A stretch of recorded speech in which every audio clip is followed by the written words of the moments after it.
Okay, good morning, everybody, and welcome to this meeting of Cabinet on the 16th of February 2023. I'll take apologies for absence first, please. Thank you, Leader. There are no apologies. Okay, thank you very much. We'll go then to disclosures of personal and prejudicial interests. I'll take interest from members for today's meeting. Councillor Smith. Yeah, item 10, personal interest, member of the Swansea Bay Port Health Authority and director of the Wales National Pool. And then items 15, I've got dispensation, personal and prejudicial, member of the local authority governor appointments committee. Thank you, Councillor Smith. Councillor Francis Davis. Item 10 again as a director of the Wales National Pool and the National Waterfront Museum, Swansea. Okay, thank you. Councillor Gibbard. Items on the revenue budget and personal interests. My husband works for Education Authority. Okay, Councillor King. Yeah, on item 10 as a director of the National Waterfront Museum. Okay, Councillor Hopkins. Again, number 10, as a member of the Port Health Authority. Thank you, Councillor Stevens. Same as Louise, my wife works in education. Okay, thank you. Councillor Pugh.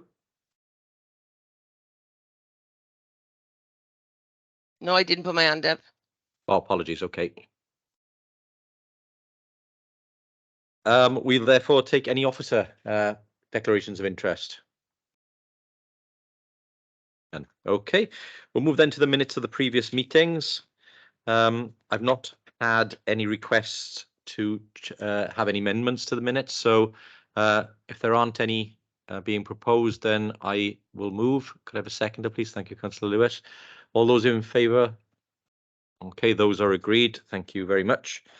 We'll move to announcements of Leader of the Council. I have no announcements this morning. We'll move then to public question time. Mr. Evans, are there members of the public who wish to ask a question? Yes, Mr. Thraves has submitted in writing. It's just the red button at the bottom, Mr. Thraves.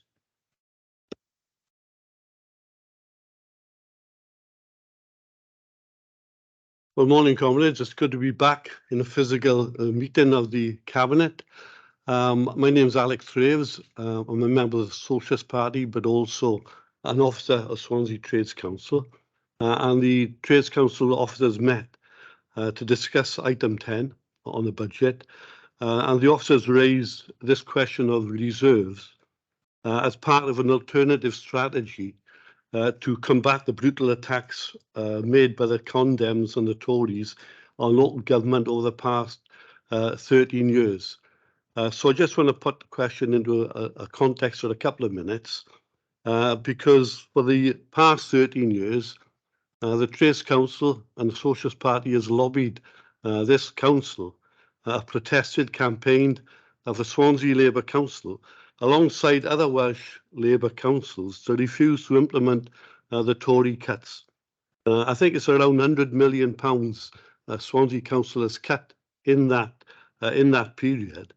And instead of lining up and linking up with local government trade unions and local campaign groups, we think to set a legal no-cuts budget and to urge the Welsh Labour government to confront the Tories at Westminster, that was needed to get the necessary funding to prevent further cuts.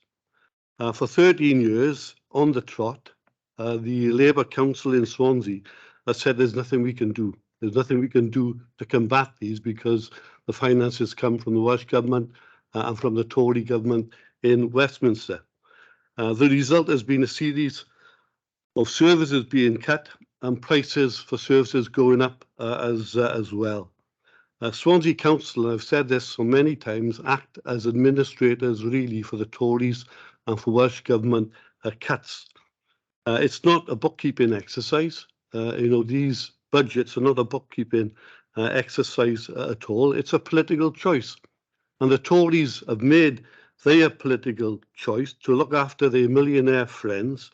And that's the choice that they've made. Now, as far as we're concerned, Labour, I think, unlike the huge strike wave taking place now, also make a political choice, and that's to passively accept these cuts that have been made over the years. The trade unions, as comrades know, are striking to defend their members. Why aren't you joining the fight to defend residents in Swansea as well? The Trades Council's submission to the annual sham consultation recognises that using reserves to limit Tory cuts is not sustainable in the medium term or even the short term, but could be used as a one-off by Labour and Plaid councils to mount a serious campaign to the funding needed for councils in Wales. The alternative, as the budget report highlights, is at least another £50 million worth of cuts over the next 3 years in Swansea. Trade unionists are fighting back against this weak and divided Tory government. When is Swansea Labour-controlled council going to join that fight? And my question at last is going to be, what is the total amount currently held? And I appreciate a lot of this is in the appendices. What is the total amount currently held in council reserves? Please break this down into unallocated general fund reserves, earmarked general fund reserves, unallocated housing revenue account reserves, earmarked housing revenue account reserves, and capital receipt reserves. What consideration, this is a key point really, what consideration has the Cabinet given to allocating or reallocating this money to maintain council jobs and services? That was submitted by the officers of the Trades Council. Thanks. Thank you, Mr. Thraves. And yes, as Chair, I wanted to grant you the opportunity to make a statement before your question, which you have done. I do agree with some of what you said, as you would expect me to, certainly in terms of the pressures coming from what is now a sham of a Tory government who needs to be out of office as soon as possible. If you go to the root of every problem we are facing, you find the Tory government in London. Where I depart from some of your statements, as you would expect me to, is where you criticise what the council here could have done lawfully. I think, as we have discussed in previous years before COVID, the council has an obligation under the law to set a lawful budget, and that budget does mean that we therefore have to have a balanced budget every year, and we don't have the freedom to set a budget which is in deficit. Mr. Smith, as the Section 151 officer, like all 151 officers across Wales, would have to intervene if we attempted to set an unlawful budget. And I do not know, because nobody has ever been able to come up with a description of what a lawful no-cuts budget would be. It is a contradiction in terms, because actually you are forced into making some very unpalatable choices in order to set that lawful budget. We don't have the flexibilities that, for instance, health boards have, where they can set deficit budgets, where they are able to overspend each year. That is not available to local authorities. But, you know, in terms of your points on the budget itself and the reserves, I'll do my best to cover the points. If I miss anything, please do let me know. And I was grateful for forewarning of the question. So to start, item 10 makes clear unallocated general fund reserves are set at around £10 million and have been for a number of years. Mr. Smith, as our finance officer, has rightly reminded council that these are relatively low in terms of the size of the authority, and therefore we do carry some risk there in terms of the level of reserves that are available. They're only 10 million, and there is no current plan to change that. And just to put that into context, £10 million would be less than a week's worth of operations for this council. So it is not a significant amount of reserves. Item 10 also makes it clear, which I think is the other part that you're referring to, that there are earmarked reserves totaling around 158 million. And those are itemised in Appendix C as set out on the 31st of March 2022 report. However, that figure in itself is lower in terms of nearly £30 million worth of those reserves are schools reserves and under the control of school governors and schools themselves. Mr. Smith, as the officer, has also advised that he expects reserves to reduce by £30 million in 2022-23 and again by 2023-24. So, you know, the direct answer to your question is, are we using reserves to protect jobs and protect services? Yes, to the tune of £60 million in 2 years. Now, just to put that into context, if you go back by more than a decade, you will find use of reserves over the decade being less than the use of reserves just in these 2 years. That is the scale of intervention from this Labour Council. So again, you can only use reserves once, but I think you will be hard pressed to see any other council deploying its financial backup to such a degree.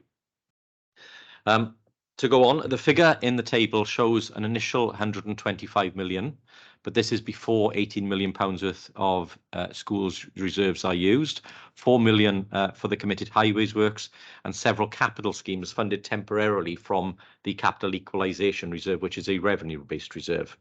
So again, the table is consistent with there being approximately 100 million pounds left after the 2 years of 60 million pounds total investment.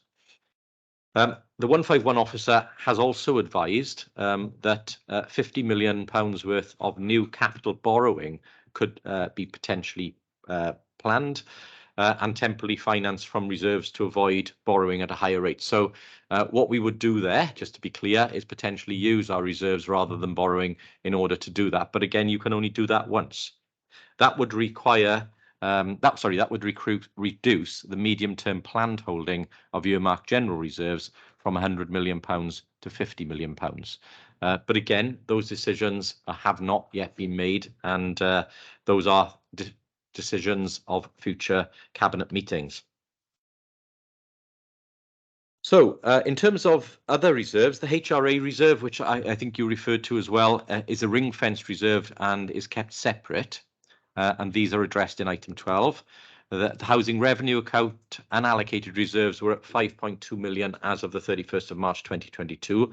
They're expected to temporarily rise to 9.981 million as of the 31st of March 2023 and then drop to 6.402 million as 3.579 million is proposed budget to be spent in year. There are no further separate earmarked HRA reserves. I think it's therefore very clear, as I've said, that Cabinet and Council will continue to weigh and draw very significantly from both the housing revenue and general fund reserves to protect services and jobs and do the utmost in our ability to also use reserves to flexibly support our future plans. The remainder of your point is on capital reserves.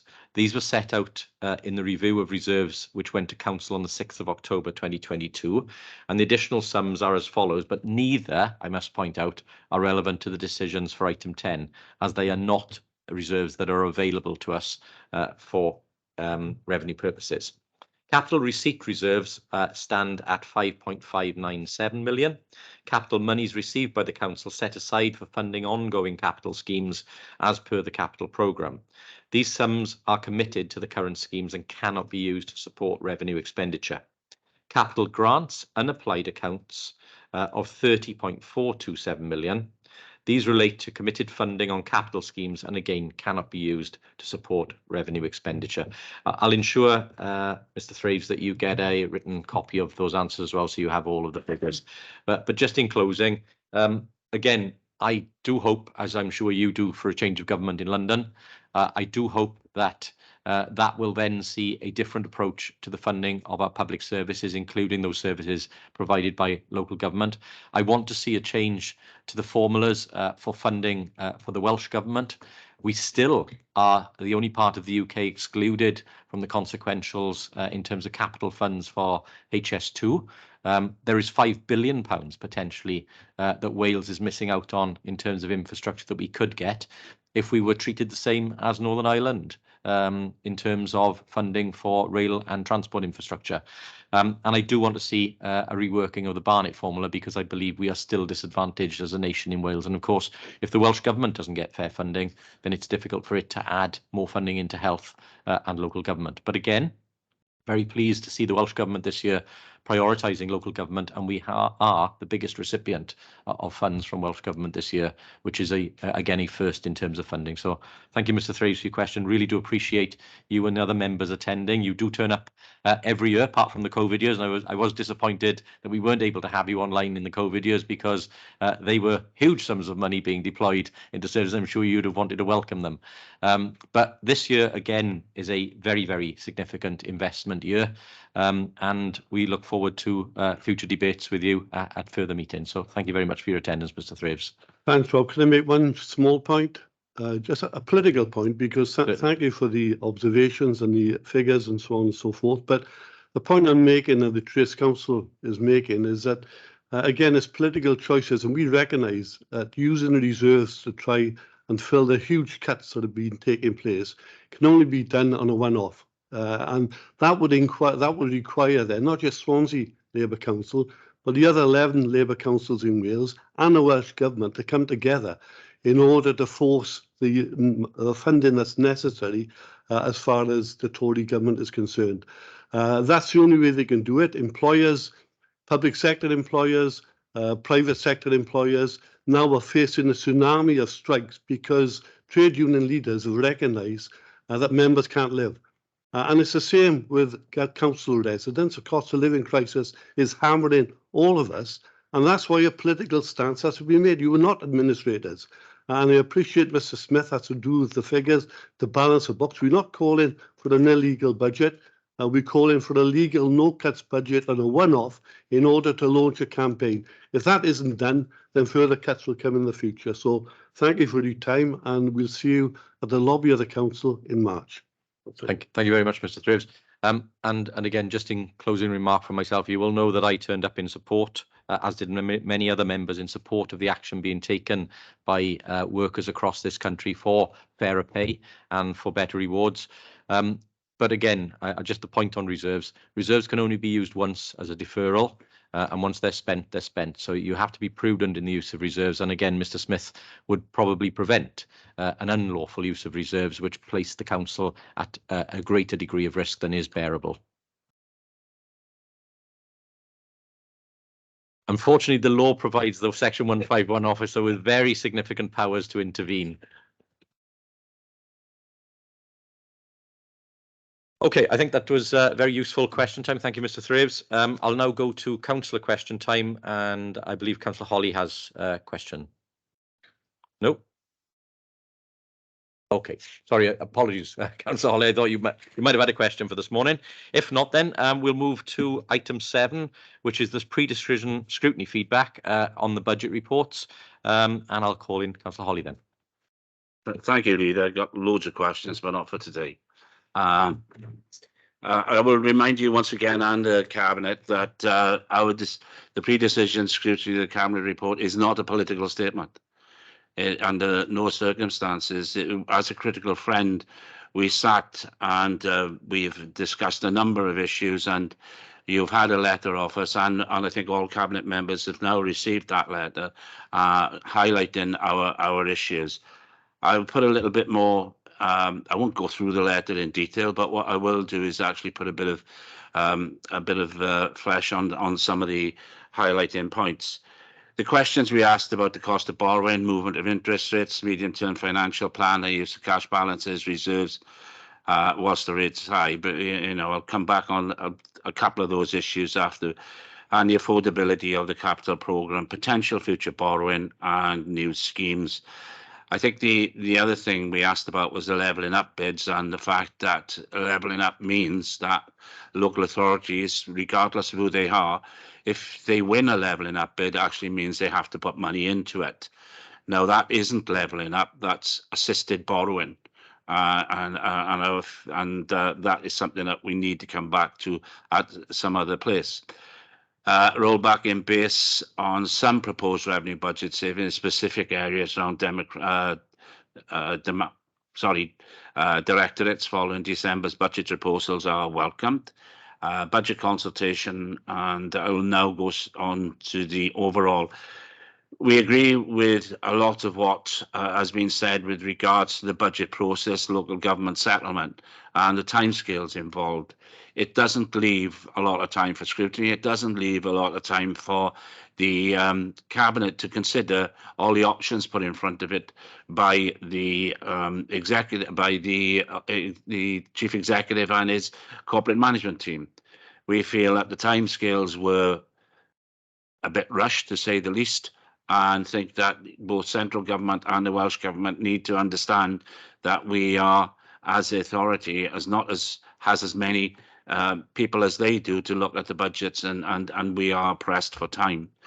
Capital charges, we provide, the capital equalisation reserves provide a short term, and there is concern about the future medium-term financial plan. On the headcount reduction, the one thing that we would like you to do is to be a bit more specific in future about the fact of what the headcount reduction would be. In it, you put down a possibly 61 full-time equivalent.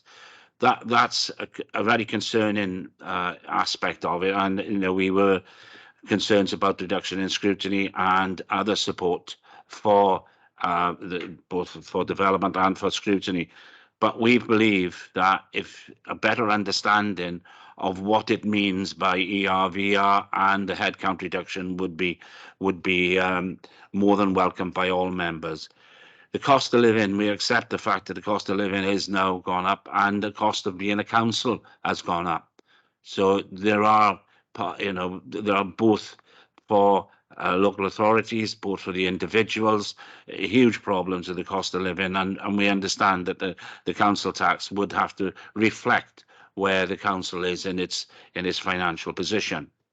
Fees and charges was a great concern to members. Car parking tariffs, the total cost of the increase in car parking across the whole of the council, including the foreshore and city centre and the other car parks outside the city centre, is over 700,000. And the one thing we're concerned about is the impact that will have on the city centre.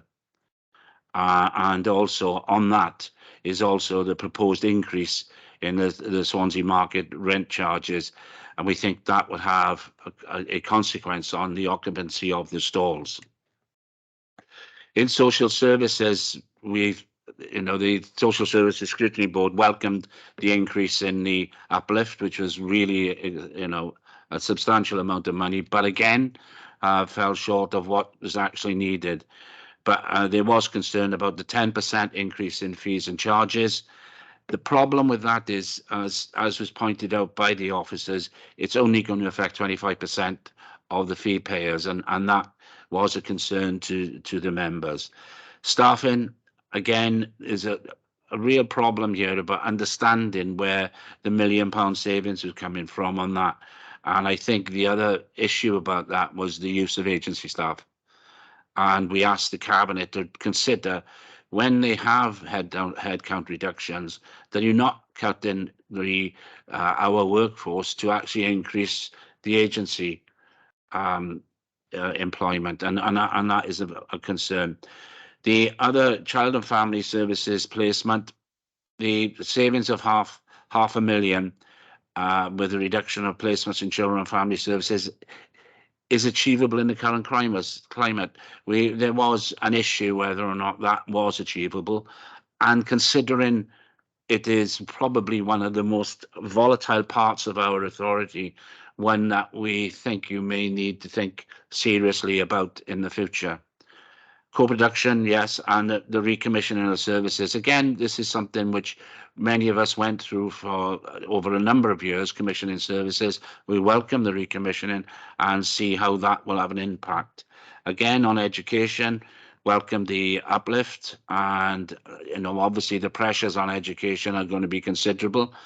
We know obviously the fact that the financial pressures are going to come along on something that we have no direct power over, and that's the cost of the teacher salary increases, which we have no direct input in, and that is likely to be of something which is going to affect all the councils. We understand the financial positions, and we also realise that there's going to be a reduction in the school meals budget. What we ask there is that you, as a Cabinet, reconsider how that is going to be played out. We understand that the Welsh Government and it wants to do this. It's something which I think and all members think is a really good good scheme that we encourage the free school meals for primary schools initially in where we are at the current moment. But we do wish that we should buy local, but also keep the standards up so that the uptake is more than 90%. That's really it, Leader. Some of those responses, I think you will understand the concerns and the ongoing concerns, especially around the financial issues. I thank you for your complete concentration on the fact that the scrutiny board has spent some time, and I wish to thank everybody involved, all the members and all the officers, for the work they put in. Thank you, Leader. Thank you, Councillor Holly. And can I begin by thanking you and the other members of Scrutiny for the work that you've done on this, and also thank Cabinet members for their attendance at the various Scrutiny meetings that led up to this one. So I won't go through everything you've raised today, because I know there was quite a bit of debate at each of those sessions on all of those points, and I'm sure they'll be included in the response letters that you'll get to those meetings. Just a couple of points of additional information. Just in terms of the use of agency staff, as I'm sure was said in the meeting, it's a challenge for all councils across Wales at the moment to ensure that we can recruit, and we're looking at market supplements and other incentives to do that. But we always have a risk of, trying to work collaboratively and collectively as a local government, rather than trying to poach staff from one to another, because that just moves the issues around. We have a policy of reduction of the use of agency staff as an overarching policy, but it has been hugely challenging to get people to apply for roles in the current climate. In terms of the numbers around staff and posts at risk, we've been very successful in previous years where we've been able to do everything we can to minimise or avoid compulsory redundancies. That continues to be our policy. In terms of the numbers laid out, it is difficult to give too much detail in there at the time the reports are produced, because of course, whilst the post may be one that's being considered by the budget, the individuals that fill that post may well be looking to either take voluntary redundancy, or maybe looking at a move to a different department, or looking to be redeployed. So it's always difficult to have a direct read across from posts at risk to people's jobs at risk. And of course, as we discussed at the meeting, many of the posts that are in that list at the moment are already vacant. And I'm sure we can do something in future reports to show the numbers of vacant posts that are being considered for deletion, which won't have any impact on individuals. In terms of the market rates, obviously that is something we're mindful of in terms of how we base the support that we've given during COVID. You'll know that there was a significant package of support provided from this council to the market to help the traders through that. It remains a very successful market in terms of its occupancy and in terms of the attraction of traders wanting to come into the market. But I know Councillor Hopkins has been having discussions with market traders, and we are open to discussions around how we can continue to help in terms of helping the market traders through the current crisis. In terms of parking, yes, just a reminder, Councillor Stevens has made the point previously that our parking charges have been frozen for 8 years now, and they haven't increased. They're 22% below where they otherwise would be if inflationary costs had been added. And in terms of our discussions with city centre businesses, with BID and other organisations, it's clear that the parking promotions, whilst important, were not as popular as the free bus travel. That certainly had a huge impact in terms of helping people to get around Swansea and to get into the city centre free of charge. Also, the park and ride scheme, which is proposed to continue or be reduced to £1 a week, is again another option, because if you've got a car with 4 people in it, that's just 25p to get into the city centre.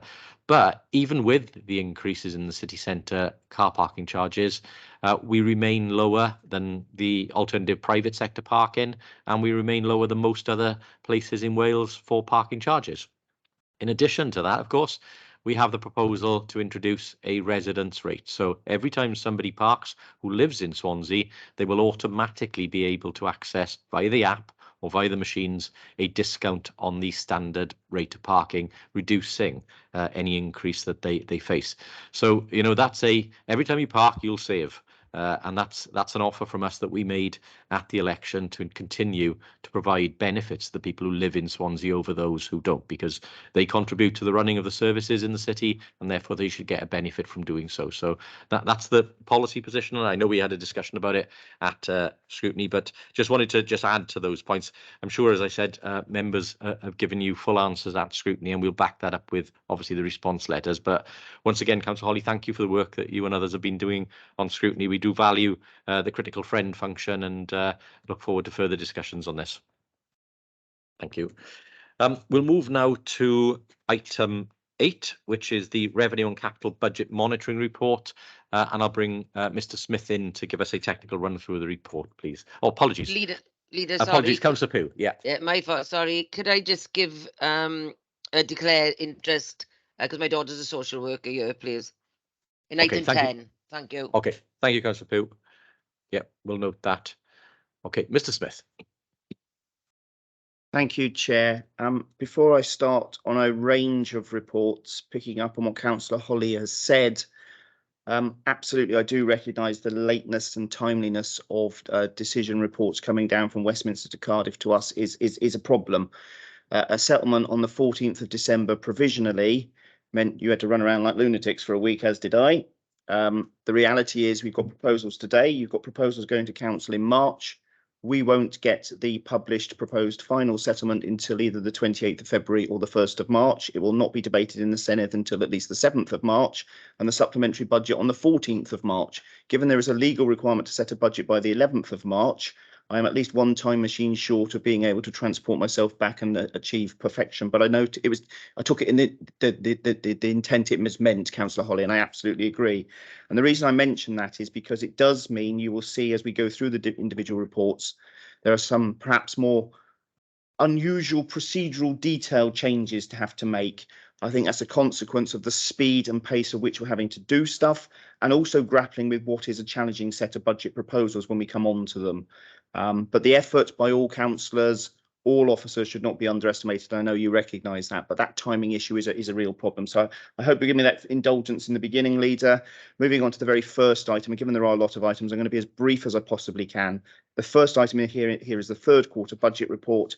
There are not that many surprises compared to the second quarter, as I indicated previously when I came before you. I draw your attention in particular to recommendation 4, which is emphasising that this year's budget monitoring is in damage limitation mode, given there is rampant inflation, there are unfunded pay awards, and there are a whole raft of pressures. And you have rightly indicated that you expect officers to do everything they can to contain spend, but it would be unreasonable of me or you to expect them to fully contain it, given the pressures they face. But I draw attention particularly to recommendation 4, which is the same as the second quarter, but is unusual because we don't normally get this late in the year and be this far adrift. Section 2.3 in the table sets out the overall directorate position. I can report some good news and some mixed news. Up until third quarter, there was only one directorate that was reporting an underspend. I'm pleased to see there are now 2 and 1 within a whisker, so that's 3. So it's coming down as you would expect, as you often do remark, Chair, in terms of the proposals. The problem areas, as it were, are education and place, and I'm sympathetic to both. I think the place one will come into play when you consider the budget proposals in due course. I am satisfied that the relevant directors are doing everything they can to contain spending pressures without doing anything too much that results in accidental service cessation for which there is no democratic mandate or authorisation for officers to take action. The education one is particularly problematic given the uncertainties around this year's pay award, let alone next year's pay award, and what is or is not funded, and also the reality that in the absence of any more funding for the current year before any deal was done on teachers' pay, some of those costs fall to schools and will be a draw from reserves. My understanding was the national discussions were around further uplifts to teacher pay, and they would have been funded one-off from specific grants. So my advice is that I expect a place to remain overspent at year end. I expect education to be win, lose or draw, no idea. It could be whatever happens depending on what happens in the next 6 weeks till we get to year end. But service expenditure overspending has come down, which is pleasing, albeit still an overspend. If I draw your attention next to the table set out in 3.2, which confirms that the contingency fund for 22-23, which is technically a reserve budgeted for in year, not only do I need to deploy the whole of this year's contingency fund, I need to apply every single penny of contingency fund on balance sheet to get anywhere near balancing the budget in the current year, which, as the leader has indicated, is a lawful duty upon me to ensure you do so. That is mostly sucking up those unfunded pay pressures to date, and are set out in that table. So I'm already recommending to you that you are drawing effectively £8 million of reserves in that table alone, because that is what the contingency fund is to get to a balance. I draw your attention in the bold bit in 3.2 that it remains one-off, and many of these problems will just potentially reoccur in 23-24 for the reasons that Councillor Holly and yourself have already indicated in terms of what you're wrestling with. I draw your attention next to the summary, which is set out in the table in 4.1, which summarises the service overspends. Every quarter I've reported the council tax shortfall, and you have, as a council, prudently taken steps to address that going forward already. It makes assumptions about what we will recover from Welsh Government in terms of TTP costs. I am assuming fully that I use all spare inflation and all spare contingency fund balances, which are referred to above, to be able to say that there is some limited headroom still available at this point in time. There is £1.345 million available. That is not an underspend. That is available to reduce the reported overspend when I come to the table at the end in Appendix A. I draw your attention just below that table to the bit in bold, emphasising that of the education overspend pressure, the vast majority of it at the moment is teachers' pay related for the original pay award at 5%. And that at the moment will continue to need to be met from schools' reserves, not council reserves for pay alone. And that will naturally bring down the education reported overspend for the council, but is nevertheless another material draw from reserves, albeit on this occasion from schools. I draw your attention next to the paragraph D. In that same section just below the table. So that is in 4.1D. At first and second quarter, we indicated there would be a significant underspend on capital financing for reasons I've explained through a number of meetings of scrutiny and this cabinet. There is slippage on the capital programme, and we did borrow what I would describe as a rather beneficial rate, borrowing £200 million plus at 1.something% rather than the near 5% we'd face now. And in line with an agreed council policy, that underspending will be transferred to the capital equalisation reserve, and later on in the agenda you will see that that capital equalisation reserve is again being deployed to enable you to avoid taking painful decisions earlier than you otherwise would have to. So there's again a rationale as to why that is in there. I draw your attention, I have to section 5.1. I say this every time I appear before Cabinet or scrutiny. As a bean counter, I rub my hands with glee when I see a massive underspend on the capital programme, because it saves me loads of money in capital financing, and that's driven above the line in the revenue budget. But it continues to be a concern, and I know you've made it previously, Leader, about making sure that more of the capital spend is delivered as quickly as is humanly possible, given that the delivery impact. Because it's capital funded and that's multi-year, it can just be rolled over at year end. So it's not a case of use it or lose it. But again, that significantly drives much of the revenue underspending above. Section 6 in normal fashion highlights the position on the housing revenue account, which is ultra ring fenced, and I remain happy that it's tidy and looking after itself. So I have nothing particularly to draw your attention to. I draw your attention particularly to Appendix A, which indicates the overall story on a page, indicates the overall directorate overspending, indicates the amounts held centrally and offset, heavily emphasises the £8 million worth of capital financing underspend. I draw your attention to the line marked earmarked reserves. You budgeted originally, because you established the Economic Recovery Fund and others, to draw £33 million from council reserves. I am pleased to be able to advise that the latest forecast is 24 million. The main driver for that is the 8 million I just referred to on capital financing, washing through to the capital equalisation reserve. But for the avoidance of doubt, that is £24 million at third quarter being drawn out of council reserves. And you will see later on the agenda, schools are indicating over the next couple of years they may be drawing a further £18 million. So that issue of sustainability is a real one that does concern me. But I do acknowledge the comments made by members of the public, Mr. Thraves, and yourself, about trying to get the balance right between using reserves, but they can only be used once. The rest of that table comes ultimately to the shortfall of £2 million on council tax, which has been a perennial problem for this council for at least 3 years, exacerbated during COVID, but council has already made a decision to reduce the tax base to make sure that that is removed as an ongoing risk. The rest of the report sets out comments from the individual directors and what they've done to do as the best they can to mitigate the overspends. I have nothing further to add to my technical advice on the report, but merely to draw your attention back to the 4 recommendations in front of you. Thank you. Thank you, Mr. Smith, for that. Very clear run through of where we are. And again, it is that difficult side on in terms of balance between a draw from reserves and obviously trying to ensure that we continue to invest in services even when we're in a difficult situation. I think the risks continue. People may be aware that the teaching union, the NEU, has rejected the most recent pay offer. And that means that we continue with uncertainty because it's not a judgment on whether the pay offer was right or wrong. But until we know exactly what the figure is going to be, it means that we have to carry a risk forward where it could be bigger than the current provision and is likely to be bigger than the current provision, I would say, in terms of where we are. So we're carrying some significant risks going forward, which are of a scale in cash terms that make it very difficult to manage in terms of trying to set a reliable budget and provide for what we think might be coming. So understand the caution Mr. Smith has outlined, but an improving position nonetheless. And obviously we would expect come for end of year that we'll be able to provide not just a balanced budget, but one that we would be happy to see in terms of being able to, again, put potentially more investment in future years. Okay, with that, I will move the report. I'll move the report formally. Can I ask for a seconder? Thank you. Are there any Cabinet members who wish to make any comments on the report before we go to the vote? Councillor Francis Davis. Only to thank Mr. Smith and his officers for the time and effort. I know as a Cabinet, as he said, we were locked away for a week, having to make some quite often unpalatable decisions, but the work put in with little time by the officers, I think should be recorded, and our appreciation for the work that they put in. Indeed, Councillor Francis Davis. I was going to do that when we get to the budget reports.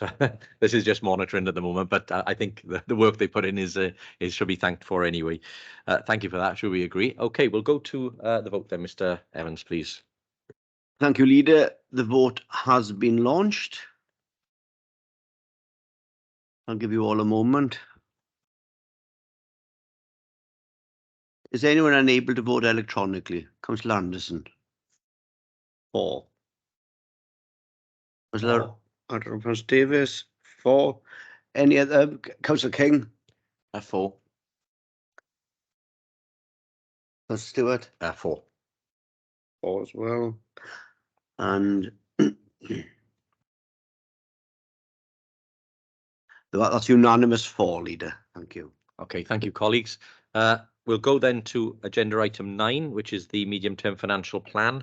I'll call Mr. Smith in a second. I'm sure Mr. Smith will make this comment. I didn't address this point with Mr. Thraves, but the medium-term financial plan is our best look into the future, our best guess in terms of where we think we will be. And I just wanted to make the point, I'm sure Mr. Smith will refer to this in more detail, but the numbers that you quoted there, Mr. Thraves, in your point, which I did mean to address, they are an assumption based on what may happen if the current proposed levels of funding from UK government through to Wales, through to local councils, come to be true. Now, thankfully, in recent years, those assumptions have proven to be incorrect, but incorrect on the basis that we've lobbied government, as you would expect us to, for more money, and therefore we've been successful in extracting more money out of the Welsh government for local government. So again, whilst the numbers in there are a view of the future, we will work to avoid that future, and I think that doesn't need bearing in mind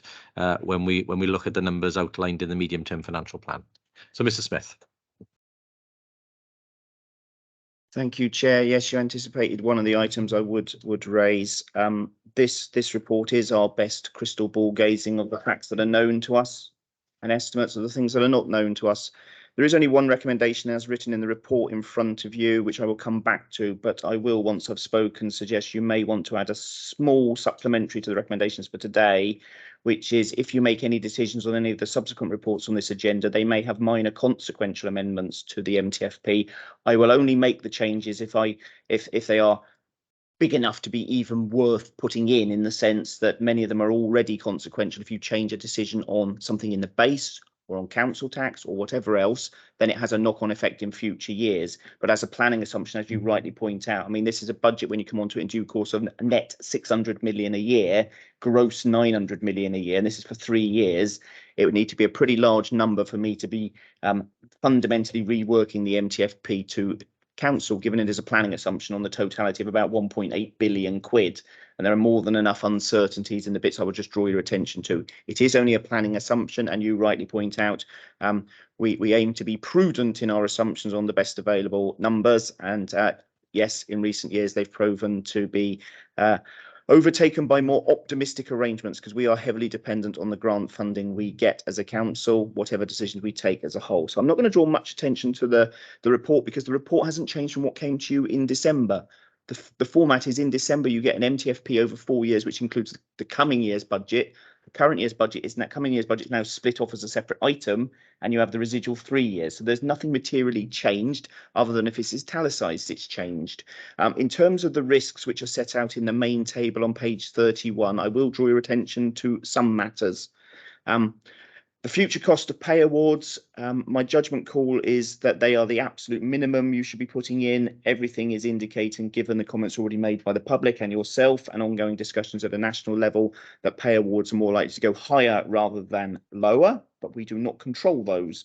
But they are reasonable assumptions based on either previous pay awards for the most recent year or recommendations of the school teachers review body.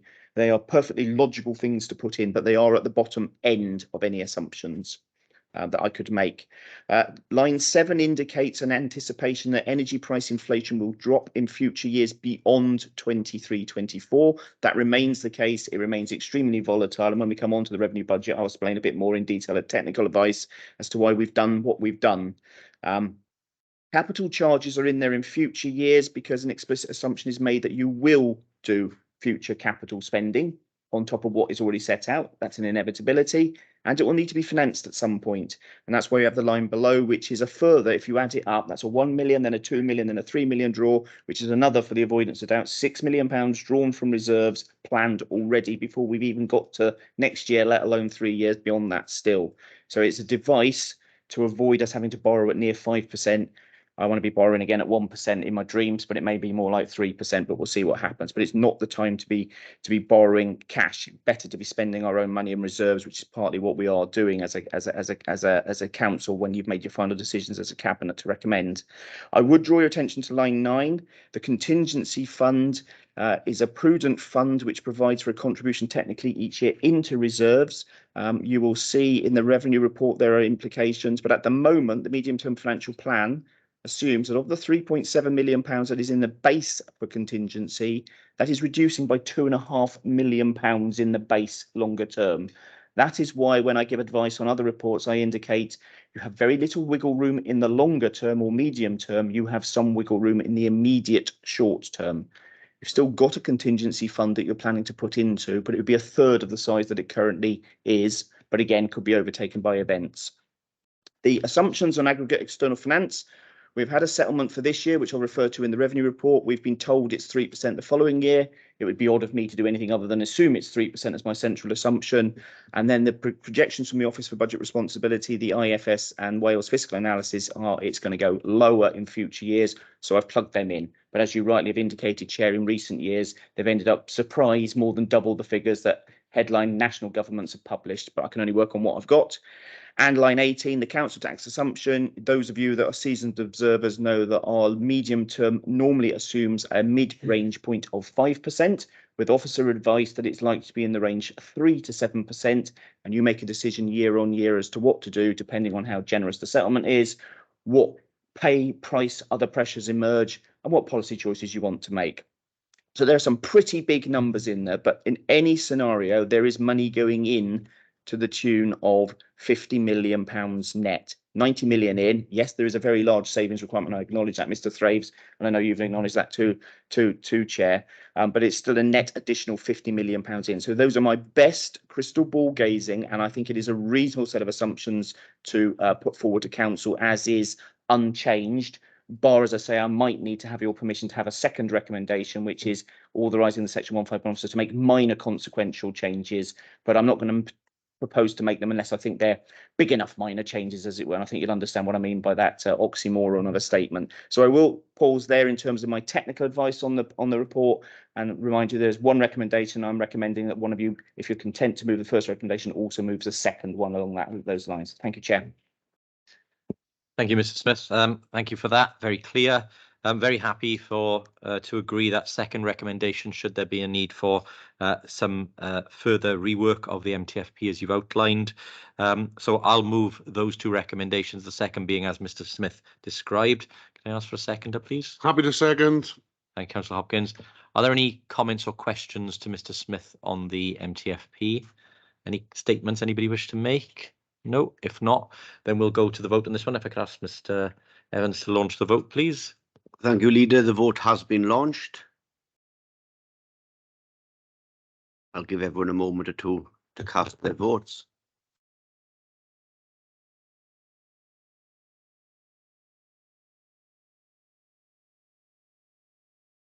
Okay, has anybody been unable to vote electronically? Councillor Rob Francis Davis.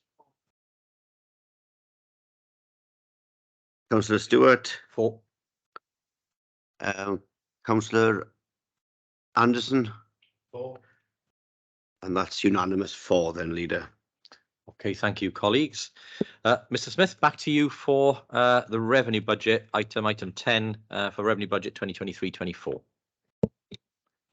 Thank you, Chair. I'll take a bit more time on this one because this is ordinarily the most important one and is doubly so this year, partly for the time pressured reasons that I've already referenced and others have commented. And there are some policy choices for you to take potentially to recommend to council.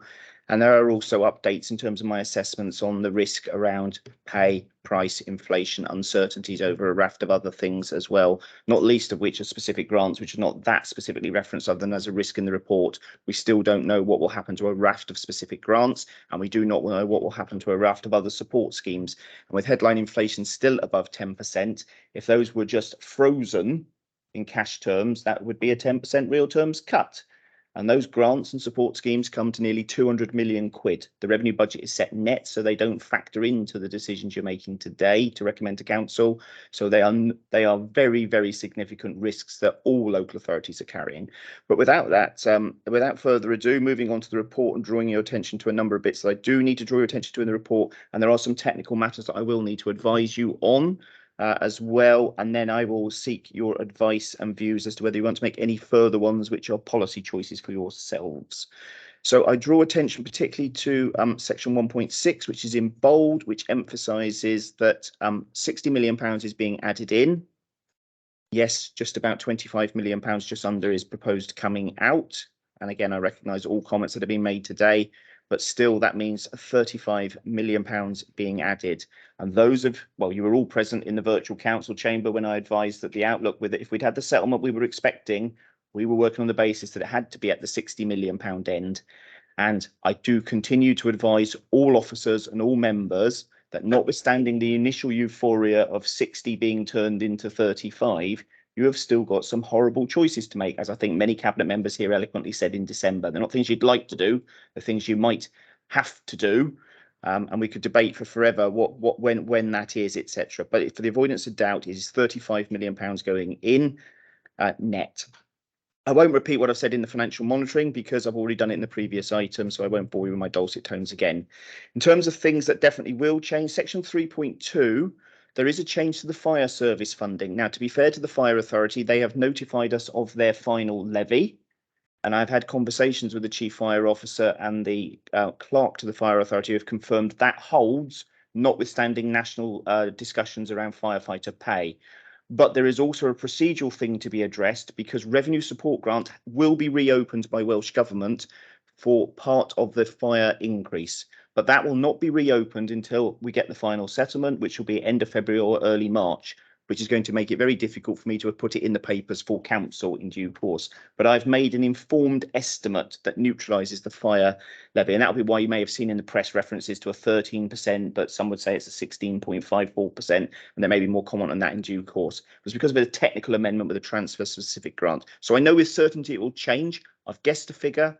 I might be lucky, I might not, but it's likely to have to be moved on the day again, unfortunately. That's just the way of the world we are in. I emphasise in section 3.6, again, it's in bold.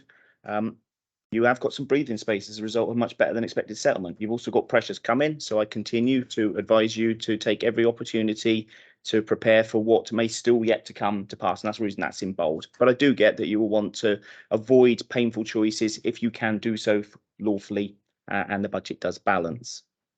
I draw your attention to the table 1A in section 4.6. It's got those pay awards in that I factored in. It's equivalent to a 7% pay award assumed for local government staff, 3.5% for teachers, because that was the school teacher review body's recommendation. The risk has to be that both of those will go higher. We'll have to wait for national negotiations. So there's an immediate risk to your budget setting. You may have deja vu of where you were this year with an in-year overspend if those settlements are higher. I draw your attention to the £15 million in energy price inflation. Again, the device we've used is to use up to £15 million of reserves to set that aside. If I was a normal treasurer and we were in normal times, I would have said, build that in the base. And it might have been 10, it might have been 12, it might have been £15 million. And if it was built in the base, I would have legally had to demand that you make base budget savings to balance it. That would have forced you to make decisions on an extremely volatile budget that's rocketed and everyone expects to come down somewhat. It's not going to come back down to nil. So the MTFP makes assumptions over when I think I can put it into the base. But that procedural device is very useful. And I think we're the only council that's gone for that procedural device because we've got very large reserves. But for the avoidance of doubt, that is underpinned by another potential draw of £15 million of reserves. And I jest in council change